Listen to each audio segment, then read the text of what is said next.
नमस्कार दोस्तों, fact king के चैनल में आपका स्वागत है। मरने से ठीक पहले दिमाग क्या सोच रहा होता है, मौत के वक्त किसी के दिमाग में क्या होता है, किसी को भी इस बारे में सटीक जानकारी नहीं है। वैज्ञानिकों के कुछ जानकारी जरूर है, लेकिन यह सवाल अंत एक राज ही बना हुआ है। हालांकि हाल ही में कुछ वैज्ञानिकों ने ऐसा अध्ययन किया है जिससे मौत के तांत्रिक विज्ञानों के बारे में दिलचस्प जानकारियाँ मिली है। यह अध्ययन बर्लिन के चेराइट यूनिवर्सिटी और ओहायो की सिंसिनाटी यूनिवर्सिटी के वैज्ञानिकों ने जेम्स देयर की अगुवाई में किया गया। इसके लिए वैज्ञानिकों ने कुछ मरीजों के तांत्रिक तंत्र के बारीक निगरानी की। इसके लिए उन्होंने उनके परिजनों से अनुमति ली थी। ये लोग तो भी भीषण सड़क हादसे में घायल हुए थे या स्ट्रोक और कार्डियक अरेस्ट का शिकार हुए थे। वैज्ञानिकों ने पाया कि पशु और मनुष्य दोनों के दिमाग मौत के वक्त एक ही तरीके से काम करते हैं। साथ ही एक ऐसा वक्त भी आता है जब दिमाग के कामकाज की आभासी शुरू से बहाली हो सकती है, और यही इस अध्ययन का अंतिम मकसद था। न सिर्फ मौत के वक्त दिमागों की निगरानी करना, बल्कि यह समझने की कोशिश करना कि उसके जीवन में अंतिम क्षण में मौत से कैसे बचाया जा सकता है। ब्रेन डेथ के बारे में हम जितना भी जानते हैं, उनमें से ज्यादातर जानकारी हमें पशुओं पर किए गए प्रयोग से मिली है। शरीर में खून का प्रवाह रुक जाता है और इसीलिए दिमाग में ऑक्सीजन की कमी हो जाती है। सेरेब्रल इस्कीमिया नाम की इस स्थिति में जरूरी रासायनिक अवयव कम हो जाते हैं और जिसमें से दिमाग में इलेक्ट्रिकल एक्टिविटी पूरी तरह खत्म हो जाती है। यह माना जाता है कि दिमाग शांत होने की यह प्रक्रिया इसलिए अमल में आती है क्योंकि भूखे न्यूरॉन अपनी ऊर्जा संरक्षित कर लेते हैं, लेकिन उनका ऊर्जा संरक्षित करना किसी काम नहीं आता क्योंकि मौत ही आने वाली होती है। सभी अहम आयन दिमागी कोशिकाओं के छोड़कर अलग हो जाते हैं, जिससे एंडोसिन ट्राइफॉस्फेट की आपूर्ति कमजोर पड़ जाती है।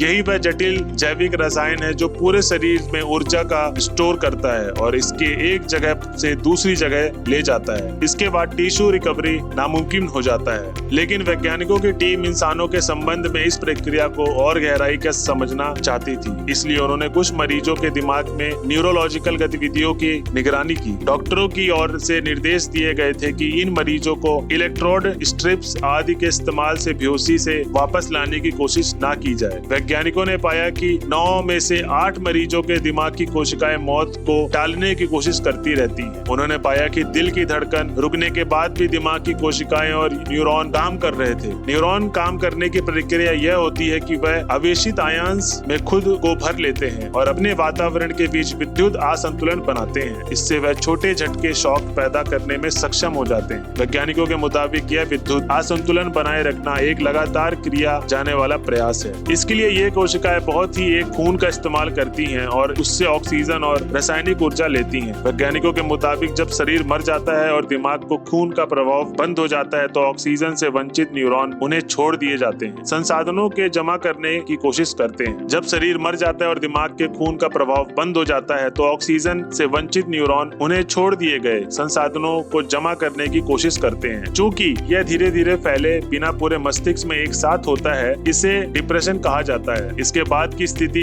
डिप्लोराइजेशन ऑफ डिफ्यूजन कहलाती है, जिससे बोलचाल की भाषा में सेरेब्रल सुनामी कहते हैं। इलेक्ट्रोकेमिकल बैलेंस की वजह से दिमाग की कोशिकाएं नष्ट हो जाती है, जिससे खासी मात्रा में थर्मल एनर्जी रिलीज होती है। इसके बाद इंसान की मौत हो जाती है। पर अध्ययन कहता है कि मौत जितनी अटल आज है, भविष्य में वैसे ही रहे ये जरूरी नहीं। जेम्स देयर कहते हैं कि एक्सप्रेसिव डिप्लोराइजेशन की कोशिकाएं परिवर्तन की शुरुआत होती है और फिर मौत हो जाती है। यह अपने आप में मौत का क्षण नहीं है, क्योंकि डिप्लोराइजेशन को ऊर्जा की आपूर्ति बहाल करके पलटा जा सकता है। हालांकि इसे अमल में लाने के लिए अभी काफी शोध की शुरुआत है। ड्रेयर कहते हैं कि मौत की तरह यह तांत्रिक संबंधी पहलू एक जटिल घटना है जिससे जुड़े सवालों के आसान जवाब उपलब्ध नहीं है। तो दोस्तों, आज की वीडियो आपको कैसी लगी प्लीज हमें कमेंट बॉक्स में बताएं। धन्यवाद।